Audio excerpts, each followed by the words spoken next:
നമസ്കാരം, സ്ട്രൈക്ക് ടോക്കറാണ്. പ്രധാന സീറ്റുകൾ സഖ്യകക്ഷികൾക്ക് നൽകിയതിനെതിരെ BJPയിൽ പരാതി പ്രവാഹം.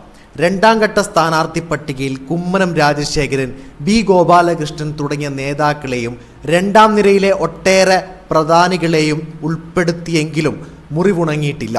BJP സംസ്ഥാന കമ്മിറ്റി ഓഫീസിലേക്ക് RSS നേതൃത്വത്തിന് മുന്നിലേക്കും പരാതികൾ എത്തിക്കൊണ്ടിരിക്കുകയാണ്. കൊടുങ്ങല്ലൂരിൽ ബലിദാനി കുടുംബങ്ങളിൽ നിന്നടക്കം പരാതി നൽകിയതായാണ് അറിയുന്നത്.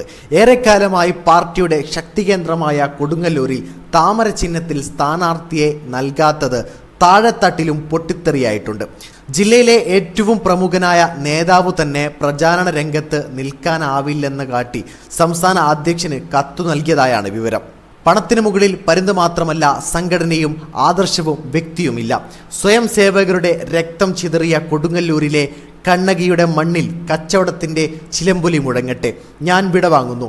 പ്രമുഖ നേതാവ് ജില്ലാഘടകത്തിൻ്റെ സാമൂഹിക മാധ്യമ ഗ്രൂപ്പിൽ കുറിച്ചത് ഇങ്ങനെയാണ്. സ്ഥാനാർത്ഥിത്വത്തിൽ നിന്ന് ഒഴിവാക്കപ്പെട്ട പാർട്ടി സംസ്ഥാന വക്താവ് TP സിന്ധുമോൾ ദേശീയ ജനറൽ സെക്രട്ടറിയും മുതിർന്ന RSS പ്രചാരകനുമായ BLS സന്തോഷിനെ പരാതി നൽകി.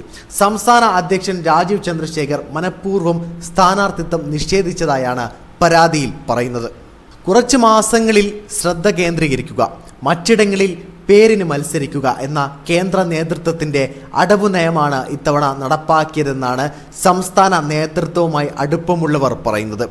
അതാകട്ടെ 10 വർഷം മുൻപ് കേന്ദ്ര നേതൃത്വം നിർദ്ദേശിച്ച തന്ത്രമായിരുന്നു. 2016-ലും 2021-ലും ആ രീതി കേന്ദ്രം നിർദ്ദേശിച്ചെങ്കിലും അന്നത്തെ സംസ്ഥാന ഘടകങ്ങൾ നടപ്പാക്കിയില്ല.